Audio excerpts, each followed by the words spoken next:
Se alguém perguntasse qual é a essência de Pequim, você saberia responder? Esse é o último vídeo da nossa série de viagem pela China. E para fechar essa etapa da viagem, a gente resolveu conhecer alguns dos lugares que melhor representam a história de Pequim. E enfim chegamos no Templo do Céu. Lugares que foram palco da história de imperadores, testemunharam a ascensão e a queda de dinastias e continuaram preservando uma parte importante da história da China até hoje. Então, bora com a gente! Oi pessoal! Hoje a gente está no nosso quarto dia de viagem aqui pela China e nós viemos conhecer o Summer Palace, que é onde a família imperial vinha para fugir do calor da Cidade Proibida. Foi criado na dinastia Qing.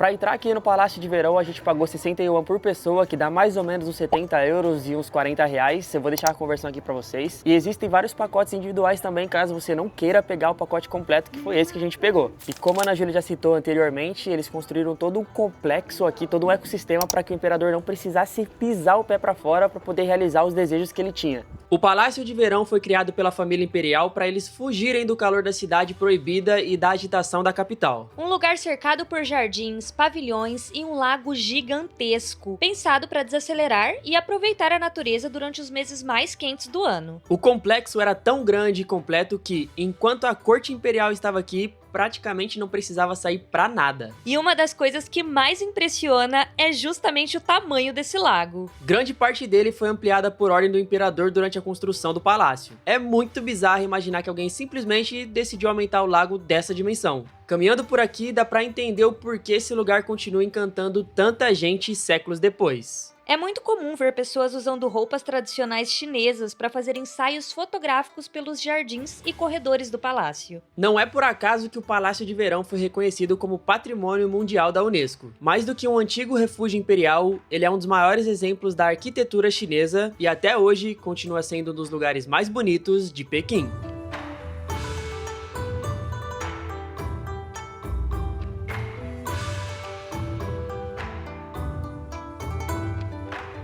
Pegamos um táxi um pouquinho diferente aqui pra gente ir pra estação de trem, pra ter essa experiência. É uma bicicleta, bicitaxi. Bicitaxi, bem diferente, né? É, bem legal.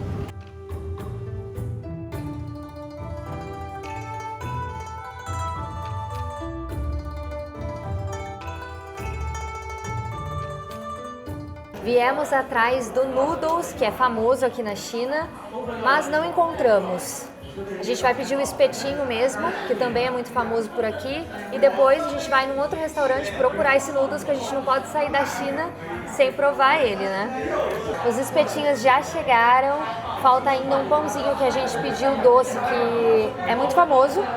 Ele é um pão tostado com manteiga e leite condensado, mas a gente já vai comer esse espetinho para não esfriar e depois eu mostro o pão também para vocês.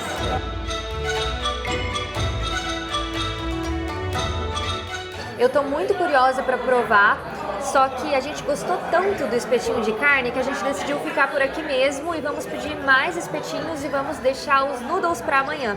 Se eu soubesse, eu teria deixado para pegar o pãozinho doce por último, porque eu gosto primeiro de comer o salgado, depois o doce, mas infelizmente já chegou e eu vou comer. A Ana Júlia não gostou desse pãozinho aqui, eu gostei pra caramba, muito bom. Cara, é um gosto meio diferente mesmo, você sente um pouquinho ali do leite condensado no final, mas não sei, é estranhamente bom e que bom que a Ana Júlia não gostou, porque aqui ó, vai sobrar mais pra mim.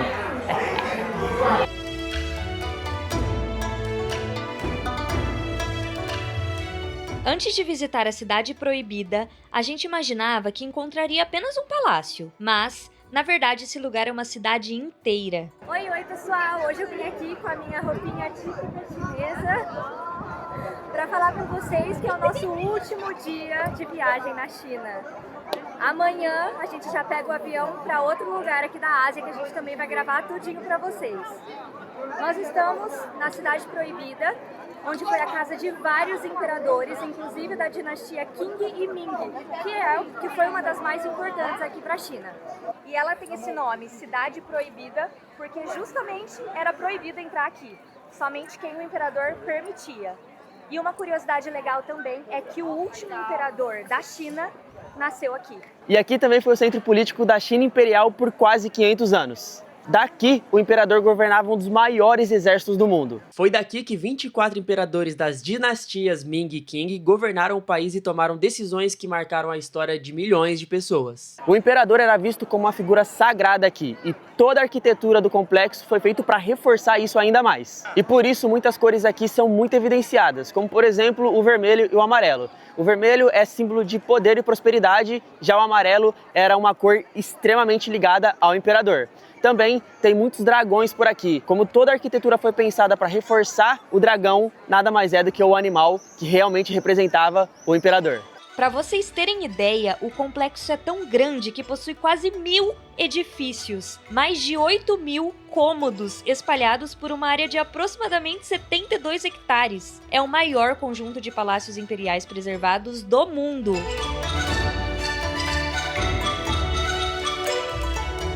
Uma coisa que chamou bastante atenção aqui é que as chinesas, elas vêm com frequência para pontos turísticos com roupas típicas da China antiga. Elas têm uma conexão com a cultura da China antiga.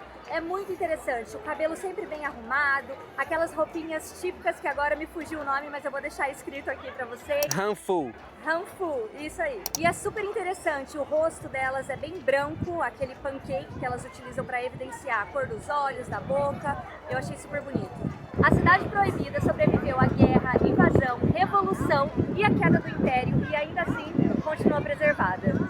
Hoje, qualquer pessoa pode caminhar pelos mesmos corredores que um dia foram exclusivos da família imperial. E talvez seja justamente isso que torna essa experiência tão especial. É curioso pensar que esse lugar foi construído no início do século XV e continua de pé mais de 600 anos depois. Cada pátio, cada corredor e cada detalhe da arquitetura foi pensada para demonstrar o poder do imperador. Nada aqui foi construído por acaso. Por algum motivo tá todo mundo tocando aqui e eu não vou ficar de fora, né? Vai que dá sorte, eu não quero perder essa chance.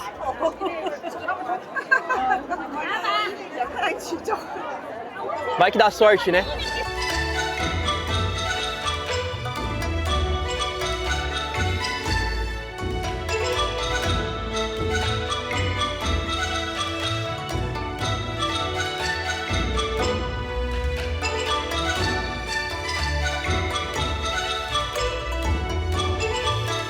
E mais pro final do complexo, a gente chega nessa praça, que é onde o imperador descansava, relaxava, tinha seus momentos de lazer.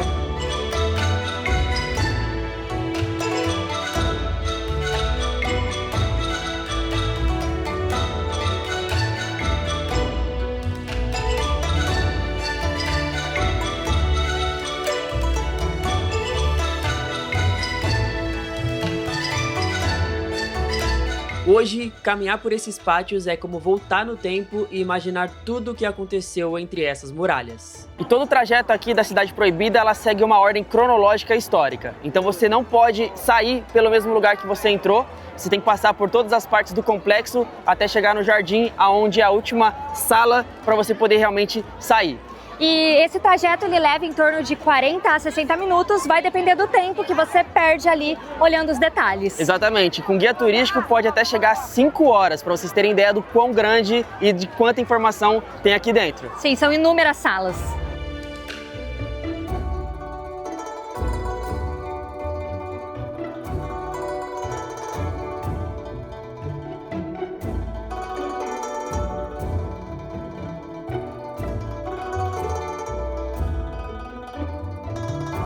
Antes mesmo de chegar ao Templo do Céu, a caminhada já começa surpreendendo. Dependendo da época do ano, os jardins ficam completamente floridos. No nosso caso, demos a sorte de encontrar o parque tomado pelas rosas, e isso deixou o caminho até o templo ainda mais bonito.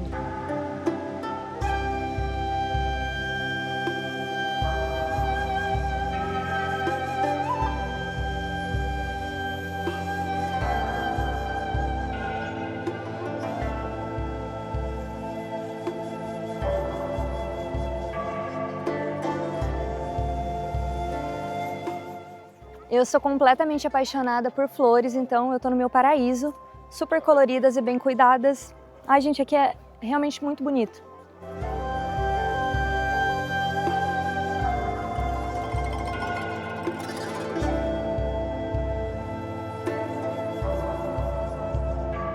Uma das coisas mais legais que aconteceram durante a nossa viagem pela China foi a quantidade de pessoas que pararam para conversar com a gente. A curiosidade era sempre muito genuína. Dessa vez, por exemplo, uma criadora de conteúdo nos convidou para participar de uma entrevista para uma rede social chinesa. Estamos indo agora para o Templo do Céu. A gente está aqui na fila para poder entrar. Uma fila bem grande, assim, na verdade. Tem muita gente, tá Tem bem muita cheio. gente, exatamente. E a gente veio por um outro lado, que era onde tinha aquele jardim cheio de flores. A gente teve que dar a volta para poder entrar aqui na fila. E assim, a vista é muito bonita. Não é à toa que é um dos cartões postais mais icônicos e que mais chama atenção aqui de Pequim. Sim. Eu diria até da China. Inclusive, em todas as lojas de lembrancinhas que a gente entra, a primeira coisa que tem é o Templo do Céu, até mais que a Muralha da China, e eu acho isso bizarro. É, bem diferente, né? Vamos ver o que espera a gente, né? Esse Templo do Céu, se é tudo isso mesmo. Porque eu não sei vocês, mas quando eu penso em China, eu penso direto na Muralha da China. Mas parece que não é só a Muralha da China, né? Olha a quantidade de gente que tem nesse local, gente. Pelo amor de Deus, é muito, muito cheio. E enfim, chegamos no Templo do Céu. Realmente muito bonito.